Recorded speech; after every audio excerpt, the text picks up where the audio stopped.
Hey, good morning. My name is Chief James Wallace. I'm the Chief of the Baltimore City Fire Department. I'm joined this morning by our Mayor Brandon Scott, Council President Mosby, Councilwoman Porter, County Executive Johnny Oshevsky, and Baltimore County Fire Chief Joanne Rund. Our brief this morning will be an update on the search and rescue operation that's ongoing at this point.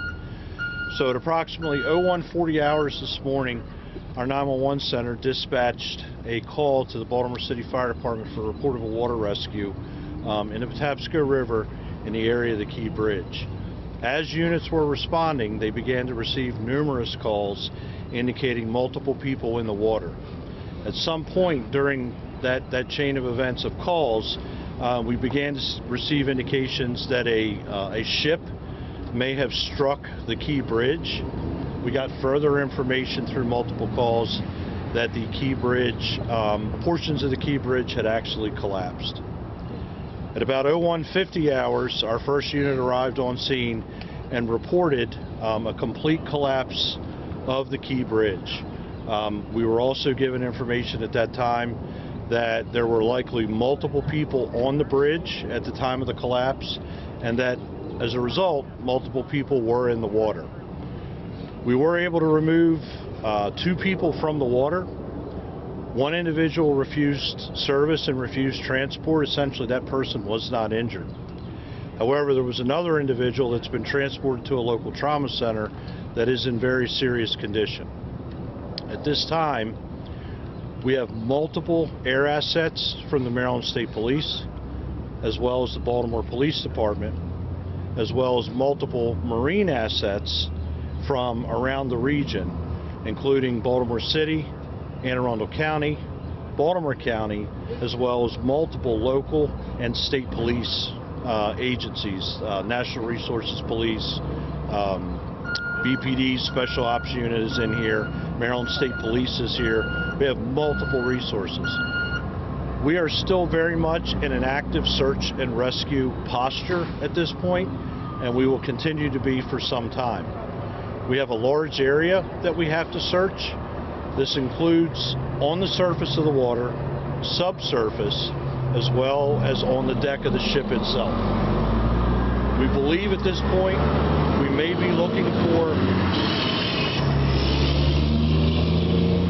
looking for upwards of 7 individuals. That's the latest information we have. However, what I will say is the information that I'm giving you right now is as of right now. That's what we know right now. This is a very large incident. It involves a very large footprint. Multiple agencies are operating, therefore information is subject to change as we get more intel and as our crews work through the morning. Over the next 8 to 12 hours, you can expect to continue to see our air and maritime assets functioning out on the water and in the air above. We need to do damage assessment of the ship itself before we can board that ship. And we need to continue our subsurface search, which is including different types of sonar. We have side scan sonar. We have other sonar capabilities here. We have underwater UAVs that we're working with. And throughout the night, we've also been working with infrared technology, both from the air and on the water surface. So I'm going to wrap up here with just saying this continues to be a search and rescue operation. It continues to be a very dynamic operation with multiple local, state, and federal resources involved. With that, I'm going to turn it over to our Mayor Brandon Scott. Thank you, Chief. Everyone, this is a unthinkable tragedy. We have to first and foremost pray for all of those who are impacted, those families. Pray for our first responders and thank them, all of them working together, city, state, local, to make sure that we are working through this tragedy. This is an ongoing active research that we're having right now. We're going to continue, as you heard from Chief Wallace, throughout. As long as we have to be doing that, we will do it. But we have to be thinking about the families and people impacted, folks who we have to try to find and save. This is what our focus should be on right now. We're going to continue to work in partnership with every part of government to do everything that we can to get us through the other side of this tragedy. And with that, I'll turn it over to County Executive Olszewski. Thank you, Mayor Scott. I think we all awoke this morning to an unspeakable tragedy. As the mayor indicated, we know that there will be families and individuals impacted by this, regardless of what happens the rest of the way out. So I would just echo the mayor in lifting up prayers for those who are impacted, but also ask that our residents pray for our first responders. They have been on scene since very early in the morning, not only conducting initial search and rescue operations, but planning for additional ones as the sun comes up. And the work that they do cannot be understated. And I want to just thank them for all that they are doing and will do in the hours and days ahead. We know that we have a long road ahead, not just in the search and rescue, but in the fallout following this. I think we appropriately have our attention on the search and rescue efforts currently, and just here alongside our partners in the city to say that they have our full support, just as we want to thank our state partners for the resources they've offered up, as well as the federal partners who have already reached out. The mayor and I have talked to the governor. We've heard from the Secretary of Transportation. So collectively, we thank everyone for their thoughts, their well wishes. But again, this is a very active situation, and we want to just thank the chief and our teams for all the great work they're doing. And with that, I'll turn things back over to the chief. Thank you, County Executive Olszewski. We're going to do some Q&A right now. Now we're just going to go around, have everyone present one question. Chief, can you tell us where the crew of the ship is? You also mentioned, too, that 2 people were rescued. Who made the first 911 call?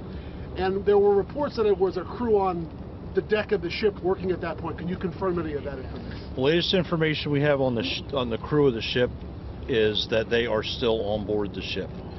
There's been comms between the ship crew and the Coast Guard. So as part of the overall operation, we communicate through the Coast Guard with the ship. And I'm sorry, your other questions? There were 2 people taken. Who made the first 911 call? I don't know who made that call yet. Okay, and were there other workers on the deck of the ship or deck of the bridge at this point? We had heard that information. Can you confirm that? We were being told there were workers on the bridge. We have yet to confirm that. We'll work with MDTA to obviously to get that information. About how many cars were on that ship? Last question.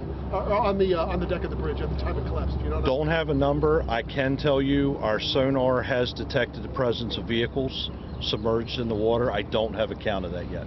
Thank you.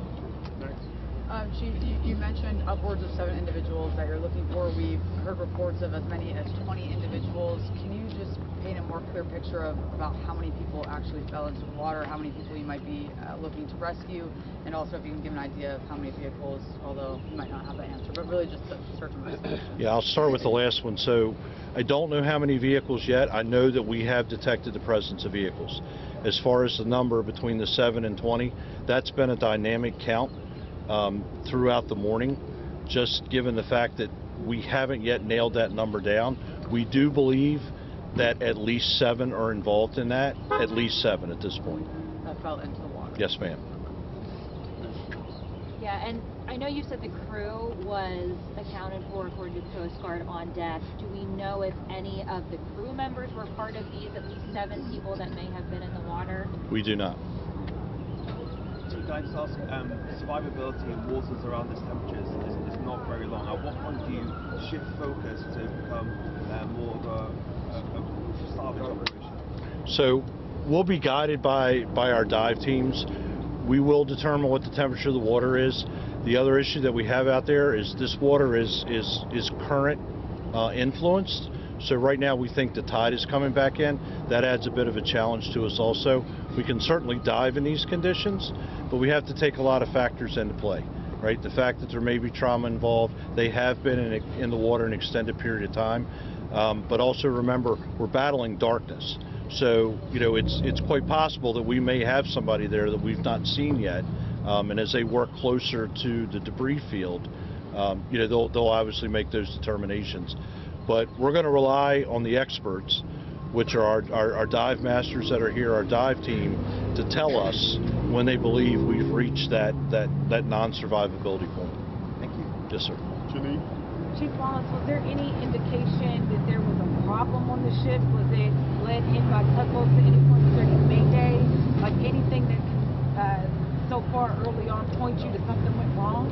We do not have that information with regard to the investigation. I would refer that to law enforcement. My focus since 1:40 this morning has been that rescue operation. So far there's been no indication that any kind of like an emergency dispatch came from that ship beforehand? I have no information about that, ma'am. Have you been able to talk to the pilot, the American pilot on that bridge? The pilot on the vessel? Yeah. We have not talked to the pilot on the vessel. The rescue personnel, the rescue operation, we have not interacted. Just back over here. What can you tell us about the victims that were pulled from the water? Men, women? I don't have age and... Update on the condition, sorry, again. I'm sorry? Update on the condition as well. Yeah, I don't have age and gender on either. One patient refused service, right? Really, they weren't injured. The second patient, however, was seriously injured and is at an area trauma center. Are you including them in the at least seven people? We don't know yet if they're part of that 7. Okay. The patient is injured severely enough that we've not been able to debrief that patient. That 7 number, did that come from people witnessing cars going down? Like where did that number come from? Or is that just from the sonar hits that you got? No, that was the initial information that we got as we were arriving on the scene, that number. And that number, again, as I said earlier, has fluctuated, right? That 7 has been a consistent number. How many agencies are here assisting right now with this recovery? Dozens. Yeah, dozens. I mean, locally, fire department-wise, Baltimore County's here, Howard County's here, Hartford was here, PG was here, Anne Arundel, of course, Baltimore City, and a lot of those agencies are here by virtue of the fact that they may have specialized equipment that we need during an incident like this. So we're bringing in the equipment specific to the operation right now, and then even law enforcement agencies have a lot of the same marine ops equipment as we do. So given the incident is so big, we try to force multiply and just bring as many resources in as we can so that we can really blanket a large area for a search. What about the fuel spill? What kind of resources are you bringing in to mitigate that? We've not been able to confirm that we actually have an active fuel spill from the vessel. We've had odors of diesel fuel. The Maryland Department of the Environment is here, as well as the Coast Guard, so they would take leads on that as well. We hope as the sun comes up a little bit with the air assets that are up to get a much better picture, if we do have a fuel spill, what the impact has been so far. Talk about the air assets that are up as the daylight comes up. How's that going to impact that with those resources? Yeah, Maryland State Police has been here. Foxtrot is also working this. There are 2 air resources right now. I don't know that we won't bring any more in, but right now they're the 2 primary. Air reconnaissance on something on the open water is it's an invaluable resource. And we've been very fortunate to have it because as we put people out in the dark on the water to conduct searches, they have that degree of overwatch from those assets. So it's been an invaluable resource for us. Mr. Mayor, Mr. Executive, we're talking about search and rescue. I know that, and that's where the focus is right now. I was awakened with this news. We're all awakened with this news. I've seen the video. What do you make of the totality of this incident? What are you thinking about what you've seen and what this community's experienced now? Well, this is a tragedy that you can never imagine, right? And I was awake when Chief Wallace called me, but never would you think that you would physically see the Key Bridge tumble down like that. It looked like something out of an action movie. And you just think about, most importantly, and which is what we all should be thinking about right now, nothing but those families and people that are impacted, and those people who are risking their lives right now from not just Baltimore City and Baltimore County, but all over this state to try to save lives. That should be our focus, the preservation of life, because no one wants to see that happen, let alone someone in their family or someone that they know be injured in an incident like this. We'll take 2 more questions. Your thoughts about what this community's experienced this morning. Look, I think that folks are stunned.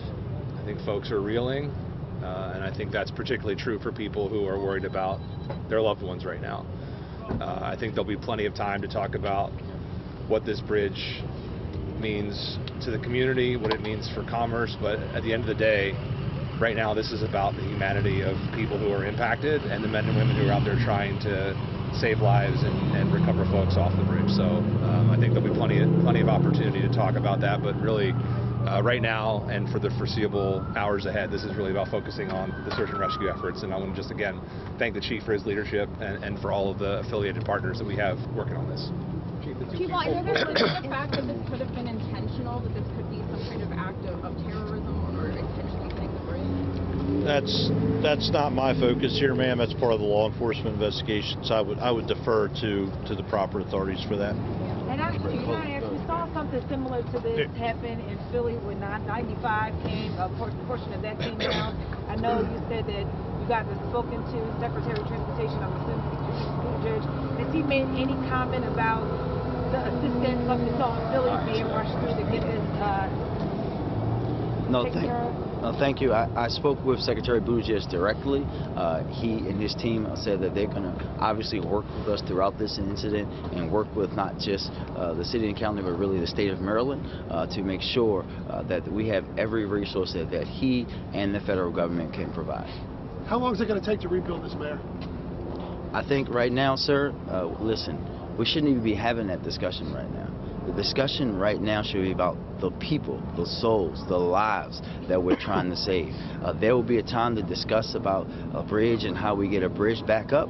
But right now, there are people in the water that we have to get out, and that's the only thing we should be talking about. To go back to the question about the terrorism, there is absolutely no indication that there's any terrorism, that this was done on purpose. Our criminal intel is working with the FBI and other federal and state agencies to get all the intel that we have, but there's absolutely no indication that it was intentional.